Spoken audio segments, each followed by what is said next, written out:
Siemaneczko na kanale Do Roboty. Dzisiaj znajdujemy się na stadionie żużlowym, ale nie o samym żużlu będziemy rozmawiać w tym materiale, a o pracy w telewizji. A dokładnie w telewizji Eurosport i pogadamy o tym, jak taki event się tworzy, jak realizuje się całą wizję i jak później oglądacie na przykład relacje z takiego żużlu u siebie w telewizorach. Więc co? Lecimy do roboty!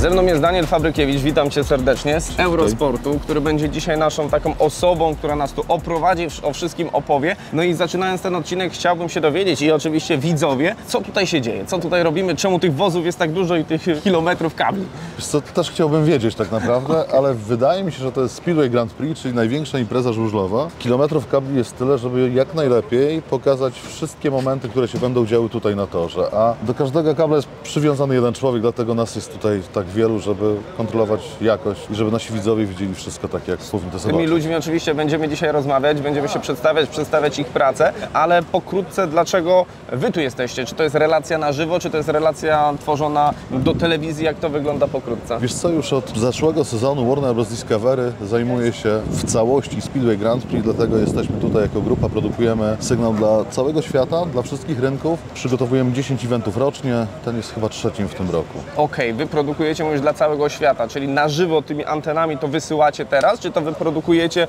żeby wysłać tak jakby w pliku już gotowy program? I tak, ale wiadomo, że na żywo jest najważniejsza, ale oprócz anten, które tutaj widzicie, też mamy mnóstwo światłowodów, internetu i tak jest chyba szybciej, tak jest trochę wyższej jakości, ale jak widać technika satelitarna dalej ma się dobrze, więc wysyłamy sygnał w niebo, no bo być może kosmici lubią Speedway. Oby tak było i oby wszyscy lubili żużel. Jesteśmy dzisiaj tutaj rano, chłopaki cały czas latają z jakimiś kamerami, przedłużaczami, kablami i tym podobne. Od czego zaczyna się taka instalacja? Bo widzę, że te wozy już tutaj stoją, tak? One przyjechały dużo wcześniej? Tak, wozy przyjechały kilka dni wcześniej, to wszystko zapytamy szefa tych wozów, ale instalacja zaczyna się od tego, żeby wóz wjechał. Na długo przed eventem przyjeżdża tutaj taka podstawowa ekipa, gdzie jest szef wozów, gdzie jest realizator i oglądamy sobie takie miejsce. Sprawdzamy, gdzie najlepiej ustawić te wozy, tak żeby się zmieściły, tak żeby też nasi inżynierowie nie musieli ciągnąć 100 000 kilometrów kabla, tylko kilkadziesiąt kilometrów kabli. Patrzymy też na to, żeby był strzał satelitarny. Im lepiej chcesz coś pokazać, tym więcej sprzętu musisz ze sobą wziąć. Speedway jest takim sportem, jest taką trochę polską F1, tak? No, nie tylko polską, ale jest to sport bardzo dynamiczny, taki prawdziwy sport walki. To dzieje się mnóstwo, ryk silnika, słychać ryk silnika, czuć spalany metanol. Nasi widzowie chcą to czuć, tak? Chcemy pokazać im to najbardziej, jakby, żeby mogli się czuć tak, jakby byli tu z nami. No to dobra, to Daniel, żeby moi widzowie też na kanale poczuli to jeszcze bardziej, to idziemy do tej roboty. Zobaczymy te wozy, zobaczymy te przewody, tych ludzi, którzy o tym wiedzą więcej niż my. Tak, chodźmy. A, poczekaj, dam Ci radio. Radio będzie? Podstawowa rzecz, bądź w kontakcie.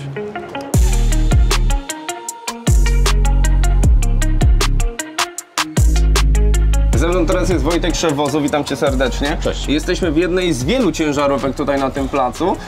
Co akurat ta ciężarówka tutaj przywiozła, albo co tutaj się znajduje? Jesteśmy w pomieszczeniu serwisowym, zaraz za nami jest magazyn. W pomieszczeniu serwisowym składamy sprzęt, naprawiamy go, ładujemy i tutaj generalnie przewozimy całość.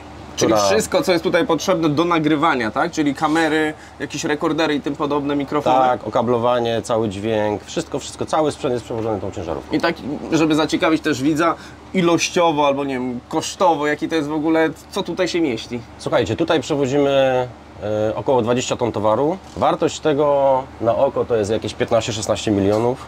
Okej, dobra, to robi wrażenie, naprawdę. I to jest, tak jak mówię, jeden z wielu wozów, ale tutaj się powiedzmy nic nie kręci, tutaj się nic nie składa, to jest raczej tylko, tak jak mówisz, ten serwis i magazyn. Tak jest, to są tylko i wyłącznie pomieszczenia dla nas, tutaj właściwie produkcyjnie nic się nie dzieje. I dużo jest takich, powiedzmy, serwisów albo akcji, które trzeba mimo wszystko zrobić tu na miejscu? Raczej nie, staramy się przygotowywać sprzęt tak w dni wolne, żeby wyjeżdżając na sztukę wszystko działało, wszystko było sprawne, miało zamienniki, w związku z czym w trakcie programu, żeby starać się nie naprawiać, a zamieniać. Natomiast wiadomo jak to jest, czasami się zdarza. I czy sprzęt jest przypisany do danych ludzi, do operatorów i tym podobne, że ktoś tu przychodzi i wie, z której półki wziąć dla siebie sprzęt? Czy to jest tak raczej, aha, dobra, ta kamera jest wolna, to może dzisiaj nagram tą? To, co się tutaj dzieje, to właściwie wiedzę na ten temat posiadamy tylko i wyłącznie my. Największą wiedzę mają magazynierzy. Natomiast operatorzy przychodzą po rzeczy typu słuchawki, jakieś akcesoria potrzebne do pracy. Kamery montujemy my i całe zestawy gotowe, już złożone pod konkretną sztukę pobierają chłopaki, którzy instalują kamery na planie.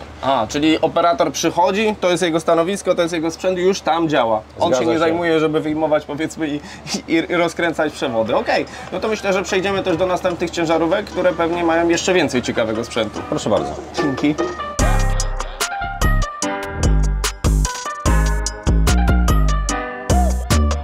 Daniel, jesteśmy teraz w kolejnej ciężarówce. Tutaj widzę, że pomieszczenie związane z dźwiękiem. I tutaj domyślam się, że siedzą dwie osoby i walczą z tymi wszystkimi pokrętłami, przyciskami i tym podobne. Co tutaj się dzieje? Słuchaj, to jest taki duży stół realizacyjny, na którym realizator dźwięku ma wszystkie mikrofony, które są rozstawione wszędzie, czyli kilkanaście mikrofonów, które są na torze, żeby móc pokazywać efekty, żeby było słychać, jak silniki motocykli pracują. Ma wszystkie mikrofony reporterów, którzy gdzieś tam się pojawiają. Ma też komentatorów.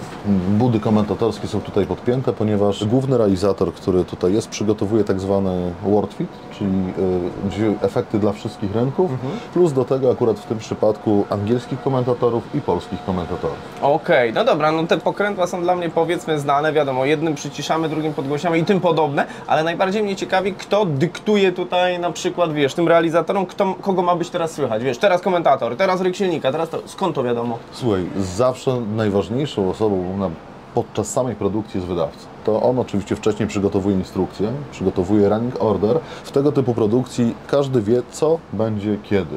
Czyli taki dźwiękowiec, realizator dźwięku ma karteczkę i wie, że teraz będzie intro. Otwieramy. Czyli wie, że dany materiał będzie wypuszczony z danej maszyny.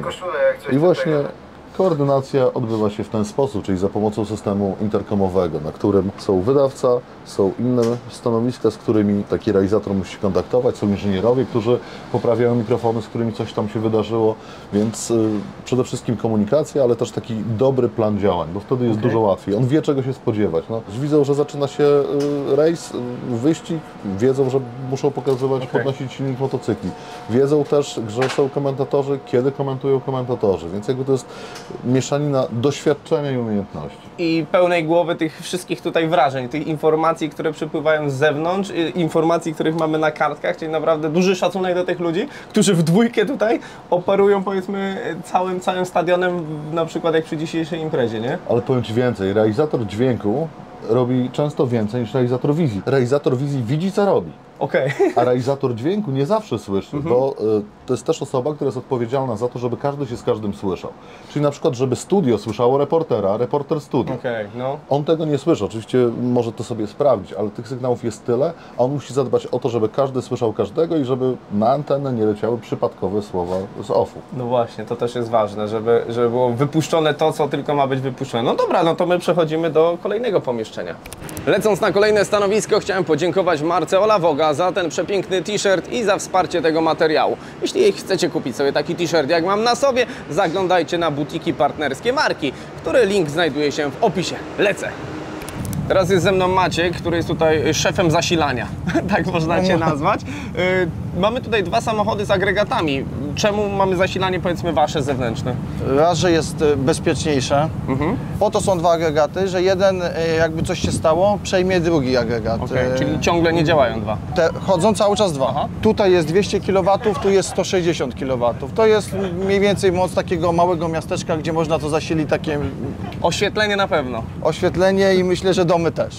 I powiedz mi, tutaj przewody są też puszczone na stadion? Tam nie. Cała technologia mieści się tutaj tylko, i zasilamy wozy. No i tu jest naprawdę cicho. Tu jest przyłącze, które są podpięte, cała technologia. Dość grube przewody, nie? No, musi być, tak. A tu jest... O. Grube drzwi, wszystko wyjaśniałem, już wiem dlaczego to jest tak cicho, nie? Musi być wyciszony, no bo teraz możemy normalnie rozmawiać, tak? No niestety przy otwartych drzwiach nie da się nic. I w czasie takiej imprezy co musicie to tankować, czy to jest raczej już taki... Nie, to zbiornik? jest duże zbiorniki, 800 litrów mam na tym agregacie, na tamtym mam 700, więc na taką produkcję, która tutaj jest na te 4 dni spokojnie dajemy radę. I twoim zadaniem jest tutaj co? Pilnować, czy wszystko Pilnować, obsłużyć to, żeby wszystko działało i w razie W no, muszę być, Reagować. żeby reagować. Często są takie właśnie sytuacje, że nagle, nie wiem, jeden wysiada, jest... Nie, wiesz, nie często, ale może się zdarzyć, to jest Okej. tylko silnik. To dobrze, że jest drugi w zapasie. Bardzo dobrze. Lecimy dalej oglądać te kolejne wozy. Teraz jesteśmy przy kolejnym wozie, gdzie jest z nami Minasz i jest tutaj inżynierem zajmującym się przesyłaniem sygnałów już po światłowodach. Co to jest ten cały tutaj twój przekolorowy boks? Okay, I'll just give you a bit of explanation. I'm Minesh, I'm an event production engineer for Warner Brothers Discovery. And this is our rack we're using for connectivity for the Speedway events. We do everything over the public internet. Using our network firewalls, we keep our systems secure and content safe. We send all of our video feeds, 16 video feeds over Haivision. We use our LQ box internet over audio IP.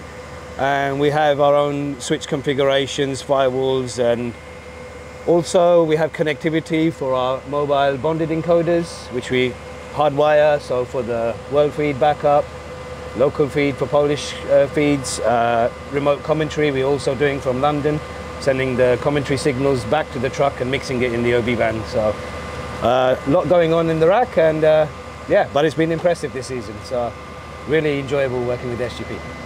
Thank you. Stoimy teraz przy wozie, który ma wielką satelitę, talerz satelitarny na dachu. Jak to działa, że ten sygnał przenosi się powiedzmy ileś 10 000 kilometrów dalej? To tak, najpierw odbieramy sygnał z kamer. Realizator wizji realizuje cały program. Tutaj, tak? Tak, na miejscu. No i później to, co on uzna właśnie, żeby pokazać, przekazujemy właśnie za pomocą wozu satelitarnego do satelity. Z satelity już stacja naziemna odbiera i przekazuje telewidzom. Tak bardziej technicznie to są na przykład, bo się nie znam na satelitach, czy to są jakieś wasze satelity, czy to są ogólne satelity, które... To są ogólne satelity, my wynajmujemy na nich transpondery, kanały, które właśnie za pomocą, jakby to powiedzieć, wbijamy się na kanał dany, czyli zaczynamy transmisję. Mamy ustalony czas właśnie, na którym możemy skorzystać z tego kanału, no i musimy się zmieścić w tym czasie, bo po prostu jeżeli przekroczymy, no to musimy dodatkowo... Ucinają was. Aha, Znaczy, dodatkowo się mogą płaci. też obciąć, ale dodatkowo też musimy zapłacić wtedy. Okej, tak. czyli płaci się za czas przesyłu przez tak, satelitę, tak, korzystania z niej. tak. Okej, czyli tutaj w środku siedzi osoba, która składa ten program? Nie, też. No, znaczy też. Jest inżynier, który właśnie obsługuje te urządzenia nadawcze. Jest realizator wizji, który właśnie realizuje program, jeżeli program jest realizowany na kilka kamer. Jest realizator dźwięku, wydawca, który właśnie mówi, co w danym programie będzie, coś takiego właśnie podpowiada reporterowi prowadzącemu, realizatorowi, tak zwana PA, która odlicza właśnie materiały, długości właśnie jakichś tam tych różnych przerw. Technik poziomów, czyli właśnie osoba, która reguluje poziom światła w kamerach, przysłony, kolory. No, Jest naprawdę sporo tych osób. sporo osób, tak.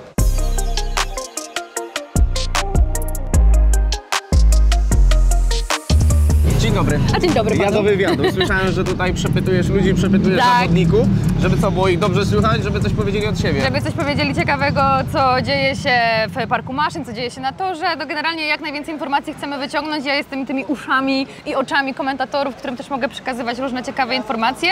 Ale jeśli jesteśmy w parku maszyn i macie ochotę, to ja was chętnie oprowadzę, No to także chodźmy, zapraszamy. Zobaczymy. Słyszałem, że tutaj już od długiego czasu działasz, przepytujesz też od długiego czasu i znasz się na tym, co najważniejsze. No, po tych wielu, wielu latach pracy przy żużlu, to myślę, że już mogę śmiało powiedzieć, że znam się na tym. Faktycznie bardzo kocham ten sport, to jest bardzo ciekawa dyscyplina. Zresztą nawet jak się rozejrzymy tutaj, widać, Jest że dużo ciekawie, się dzieje. tak, dużo się Są dzieje. No to co tutaj się zawodnicy- właśnie dzieje? Widzę, że każdy ma po dwie maszyny tutaj, tak? Tak jest, tutaj mają zawodnicy po dwie maszyny, trzecia, którą mogą wykorzystać jeszcze jest w takim parku technicznym, jakby oni mogą wykorzystywać tylko tutaj dwa motocykle, no i właśnie, tak jak im to pasuje, tak jak wyczują, dostosowanie do tego toru, no to tak wybierają też, którą maszyną będą jeździć.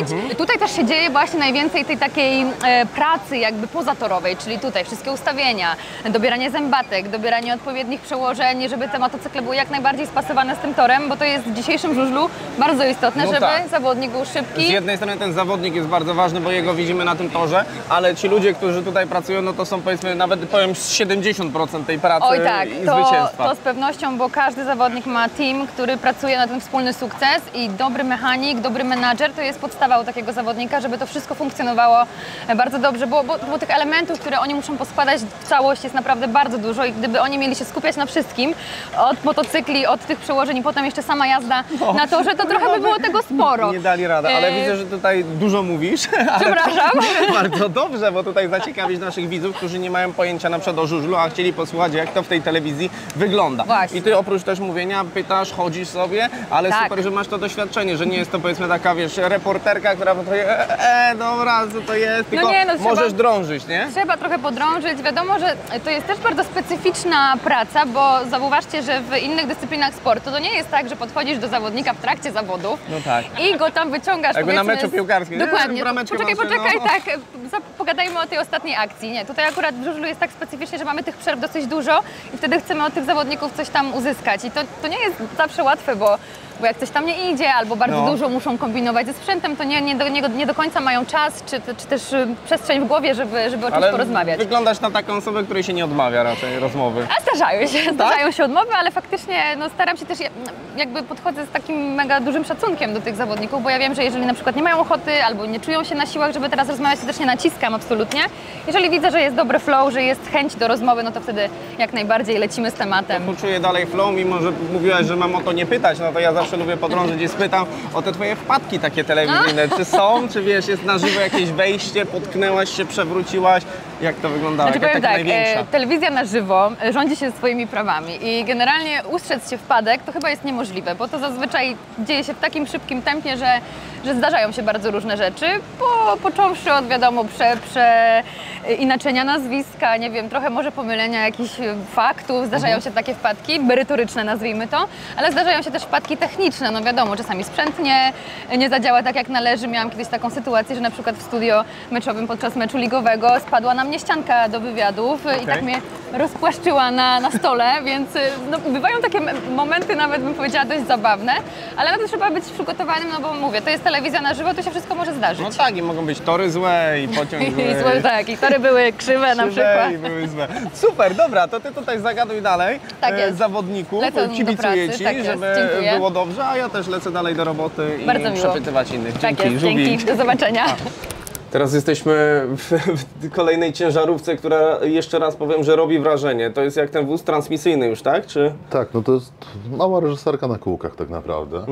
Tak jak widzisz, jesteśmy przy konsolecie realizatora wizji i on przed sobą ma wielką ścianę monitorową, gdzie ma wszystkie źródła, które są dla niego dostępne. Tu możemy podejrzeć 11 kamer, które są ustawione w różnym miejscu na torze. Możemy sobie każdą z tych kamer przemiksować, możemy ją sobie obejrzeć. Okej. I to mnie właśnie najbardziej ciekawi, bo widziałem wczoraj w tym miejscu, jak powiedzmy ci ludzie z kamerami latali. Czasem mieli na przykład kamerę odłożoną. Kto to składa? Właśnie, czy to jest ta osoba, tak? Że wiesz, że z tych 11 kamer na żywo na przykład wybiera 4, 5, Tak, 6, to jest 7. realizator wizji, ale trzeba pamiętać o najważniejszej osobie tutaj, o wydawcy. Okej. Bo to on mówi, co w danym momencie chce zobaczyć. Tutaj możemy zobaczyć taki program telewizyjny tak naprawdę, rozpisany co do klatki, bo czas w telewizji płynie w klatkach, czyli w 1/25 sekundy i możemy zobaczyć rozpiskę. I wtedy na podstawie tego realizator zarówno wizji, dźwięku, operatorzy maszyn do powtórek wiedzą, w którym miejscu się znajdują i co się wydarzy za chwilę. Ale porównując to na przykład z realizacją dźwięku, gdzie siedziały 2 osoby, tutaj tych foteli jest naprawdę, licząc tak szybko, z 10. Tak, bo tu jest też dużo więcej etatów, że tak powiem, dużo więcej miejsc, w których coś się odbywa. Okej. Na stanowisku za nami są operatorzy EVS-ów, czyli systemów powtórkowych. Oni nagrywają wszystko, co się dzieje. Mają nagrane wszystkie kamery, każdą klatkę z tego obrazu i przygotowują powtórki.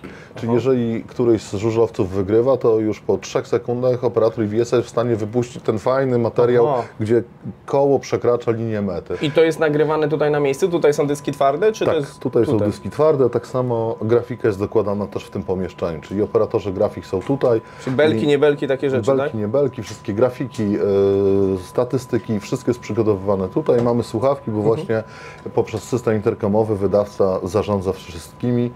i mówi im, co mają robić. Co mają robić. Niesamowite. Niesamowite to jest to, że siedzimy przed telewizorem, oglądamy sobie 2 godziny, powiedzmy, transmisji takiego żużlu, a tutaj dziesiątki osób nad tym pracują, żeby to było idealnie zrobione, nie? I powiem Ci, że to jest jeden z niewielu momentów, kiedy w tym miejscu nie ma emocji, bo tak naprawdę też, tak jak widzowie przeżywają wszystko, to dokładnie to samo się dzieje tutaj, tylko do potęgi 4. To jest praca na żywo. Ta praca jest bardzo emocjonująca, daje mnóstwo satysfakcji, ale też trzeba lubić pracować w stresie, bo materiał na żywo tego się nie da powtórzyć, No tak. do tego się nie da wrócić i masz szansę raz w życiu zrobić najlepszy event i staramy się to robić. Ale patrząc tutaj naprawdę, 11 kamer, to wiedzieć, co ma się na tym głównym ekranie u widza w telewizji pojawić, no to trzeba mieć łeb na karku, nie? I taką wizję w głowie, nie? Żeby... Tak, no, realizator tak naprawdę jest też trochę reżyserem, bo w zależności od tego, którą kamerę wybierze, takich emocji dostarczy. I No tak. To jest fenomenalne. Każdy z nas kocha te obrazki, jak na przykład po sukcesie Polaka pokazujemy Polaków, którzy się cieszą. Widzimy polskie flagi. To jest ta mała część atmosfery, którą jesteśmy w stanie przekazać w obrazku, a no, to robi robotę. Okej, czyli ja tutaj na słuchawce, siedząc na przykład jako ten realizator, mogę powiedzieć, tam, nie wiem, Marek z kamerą numer 7, biegnij, bo ja widzę coś tam w oddali, że coś się dzieje, tak? I Tak, oni reagują na to. Tak, i realizator jest słyszalny cały czas przez operatorów. I tutaj też dla widzów tych bardziej technicznych musimy wspomnieć, że siedzimy w kolejnej naczepie, tak? To jest naczepa ciężarówki, ona jest rozsuwana, żeby była szersza, tak? Tak, żeby było trochę więcej miejsca, żebyśmy mogli spokojnie tutaj pracować, żeby jeszcze trochę tego sprzętu upchnąć. No właśnie, bo no. tak naprawdę każdy centymetr jest tutaj przemyślany, każdy centymetr jest zaplanowany. No dobra, my się przenosimy jeszcze dalej, już za niedługo rozpoczynają się eliminacje, kwalifikacje. Ale kwalifikacja to eliminacja. Też Więc... jakaś kogoś wyeliminujemy, nie? Tak jest. Przechodzimy dalej.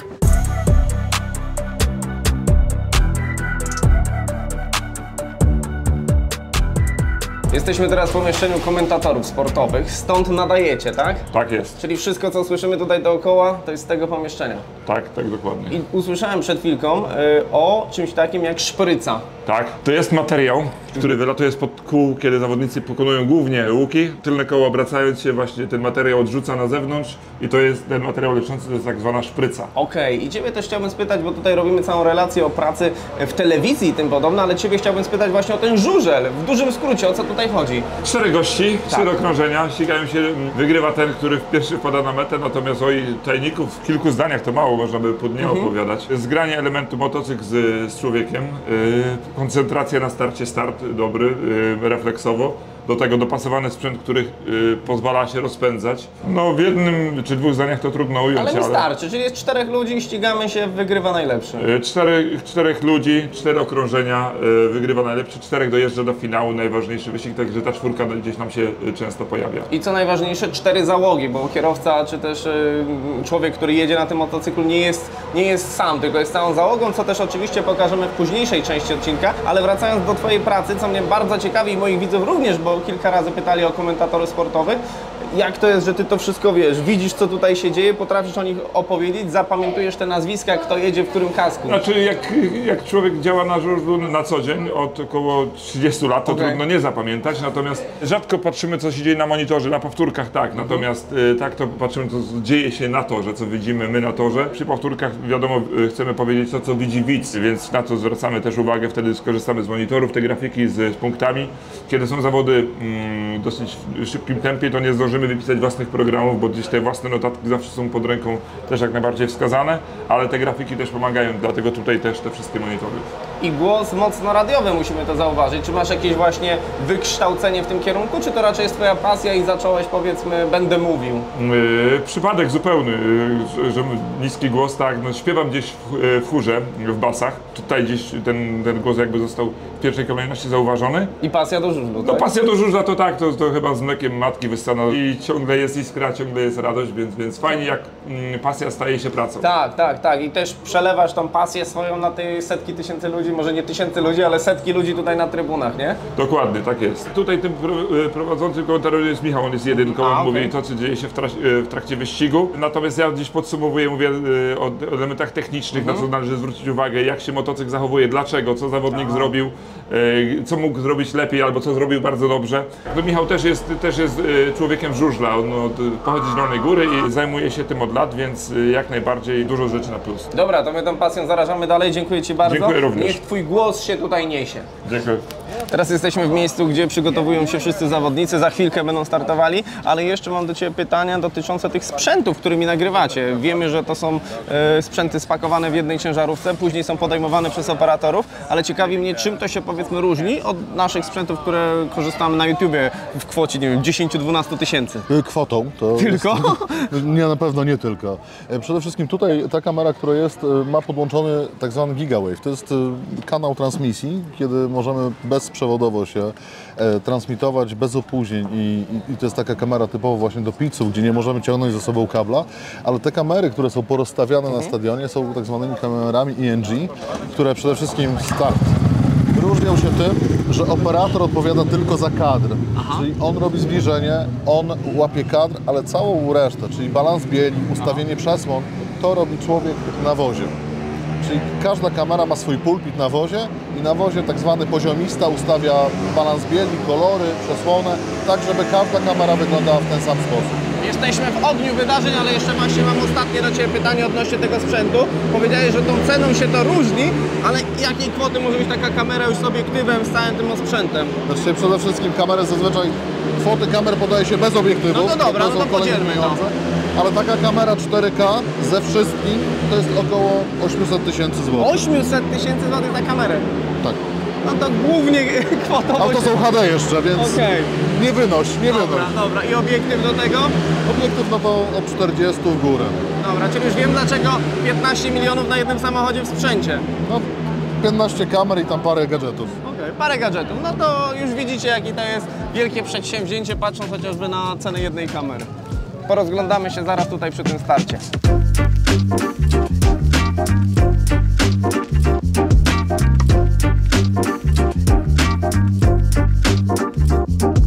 Jesteśmy na środku stadionu, ze mną jest super operator, super drona. Operator. Tak jest. Kręcisz, latasz. Jak to wygląda z Twojej strony? No to wygląda tak, że jest mega intensywnie. Skupiamy się tutaj przede wszystkim na bezpieczeństwie, ale też, żeby uatrakcyjnić przekaz dla widowni i staramy się być jak najbliżej żużlowców, ale jednocześnie nie za blisko. To jest dron FPV. FPV, czyli taki, co sterujemy używając gogli, czyli to jest trochę tak, jakbym siedział w środku tego dronika i mógł nim sterować jak w Gwiezdnych Wojnach. Okej, no właśnie często już się to widzi, ale chyba coraz częściej w telewizji, to prawda? Tak, to jest jakby technologia, która towarzyszy nam od 7-8 lat tak na poważnie. Zaczynało się od małych zawodów, wyścigów dronów. Teraz właśnie coraz bardziej ta technologia przebija się do sztuki audiowizualnej, czyli mamy sporo użycia w reklamach, filmach, ale właśnie też w sportach ekstremalnych albo właśnie wyścigowych. I Ty jesteś osobą, która jest powiedzmy na zleceniu telewizji, tak? Bo prywatnie sobie też latasz, kręcisz jakieś inne rzeczy, a dzisiaj akurat robisz wideo, które jest wykorzystywane w telewizji. Dokładnie. Jakby zaczynało się od sportu, od wyścigów, teraz jestem człowiekiem do wynajęcia. Okej. I tak, i robię i telewizję, i filmy, i reklamy, i właśnie sporty ekstremalne z Red Bullem dużo działamy, więc jest ciekawie. Ale to też fajne, bo ja zawsze o to pytam, czy Twoja historia zaczęła się, nie wiem, od szkoły lotniczej albo wideofilmowania, czy raczej pasja i zajawka? A nie, totalna zajawka. I to w ogóle ja byłem niestety daleko od modelarstwa i musiałem bardzo dużo wiedzy wchłonąć, bo te drony jakby to nie są ze sklepu gotowe drony, tylko bardziej się je zbuduje, zmienia, naprawia często jak się coś stanie, więc totalnie siła zajawki i tego, że no urzekło mi to, że można jednak założyć te gogle, oszukać mózg, że jest się w tym dronie, bo kiedy jest akcja, szczególnie jak tutaj, że trzeba być naprawdę skupionym, to człowiek zapomina o wszystkim, jest tylko tu i teraz i adrenalina jest prawdziwa. Tutaj w tym materiale pokazaliśmy kilka przebitek z tego latania dronem, więc zostawcie oczywiście łapki w górę, ale jeśli chcielibyście, drodzy widzowie, zobaczyć konkretny materiał stricte o właśnie droniarzu, FPV, jak to wygląda od zera, jak się te elementy skręca i później nakręca, no to napiszcie koniecznie komentarz, bo wiem, że to nie jest łatwa sprawa, po pierwsze założyć te gogle i polatać, a po drugie zbudować sobie taki sprzęt. I jeszcze wylądować. Jeszcze wylądować. Dzięki bardzo. Dzięki, powodzenia. A dziś w pogodzie poczujemy ochłodzenie. Do Polski płyną zdecydowanie chłodniejsze masy powietrza. Na termometrach zaledwie 19 stopni w Krakowie, 20 i 21 w centrum, a najcieplejszy będzie dzisiaj Gorzów Wielkopolski, czyli miasto, w którym się znajdujemy. Tutaj 25 stopni, także wszystko wskazuje na to, że czeka nas piękny, pogodny dzień. Teraz o pogodzie to już wszystko. Magda Adamowicz, serdecznie Państwu dziękuję. Witam Cię serdecznie, Cześć, Magda. dzień dobry. Jako że odcinek Cześć. na kanale Do Roboty jest ogólnie o pracy w telewizji, zobaczyłem Ciebie tutaj jako pogodynkę, mogę Cię tak przedstawić. Tak, oczywiście. Jestem Możemy się pod tak wielkim nazwać. wrażeniem. Stałem tutaj chyba 5 minut obok tej kamery i Ty wszystko, taką całą setkę 5-minutową czy 3-minutową mówiłaś z pamięci. No tak, pogoda ma to do siebie, że nic nie jest czytane. Wszystko jest z głowy, więc proszę Państwa, ja tu nie mam żadnego Tak, promptera. zaraz to pokażemy wszystko, z tej strony. To wszystko, co opowiadam, jest oczywiście z głowy. Okej, młodzi ludzie to oglądają, to taka jakaś szybka rada dla młodych ludzi, jak zapamiętać taki tekst. Ja mam czasem problem z czyimś imieniem czy nazwiskiem, a Ty Słuchaj, tu serio? Moim sekretem jest to, że ja po prostu siedzę po nocach i się uczę. Nie, żartuję. Nie jest tak, nie jest tak. Ale że- gdzieś miałaś taką kartkę, to co, Tak, naczytasz tak, ja sobie? mam swoje i- kartki. Słuchaj, tu są moje kartki. I tak naprawdę całym moim źródłem informacji, jeśli akurat chodzi o pogodę, jest ta mapka. I jak sobie już taką mapkę narysuję, Okej.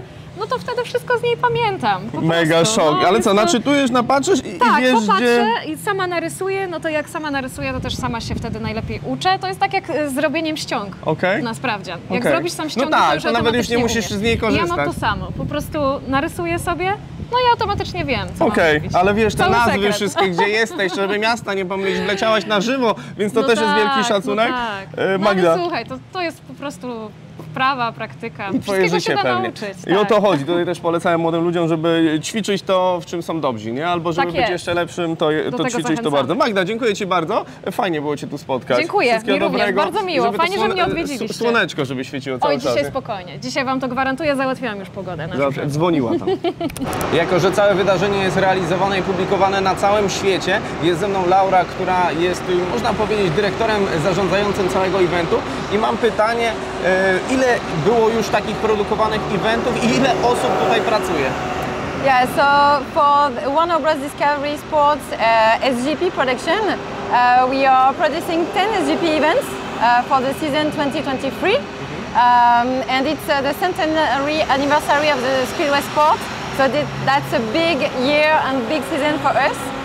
For the whole production team, we have approximately 150 people working. And it's a huge production. We are working for all the events. We are traveling to all the events with all our logistics, infrastructure, and TV production Obi-Van. It's really important for us to enhance the sport, to develop the sport, and our TV production crew is amazing. We are doing a fantastic job, you know. We have a lot of we have talents working for us. Like Greg Hancock, like Tony Rickardson, world legends of Speedway. And we are, our objective is always to bring SGP to the next level. So that's an amazing adventure and journey for us. And this season is key. It's our second season in a row. Last year it was a success. Especially in Poland, we are free to air on TTV for all the Polish rounds, you know. We had we attracted more than 4 million reach viewers last year in 2022 season. So yeah, we have a big production. Yes. Okay, thank you. Jak słyszeliście, to jest naprawdę przeogromna produkcja, nawet wcześniej tego nie słysząc, nie wyobrażałem sobie tej wielkiej skali, więc naprawdę robi wrażenie. Mój drogi, bardzo się cieszę, że mogłem tutaj razem z kamerą i moim kanałem przebywać na tym stadionie podczas tego przepięknego eventu i podczas waszego montażu i że mi opowiedzieliście o tym wszystkim, jak to wygląda.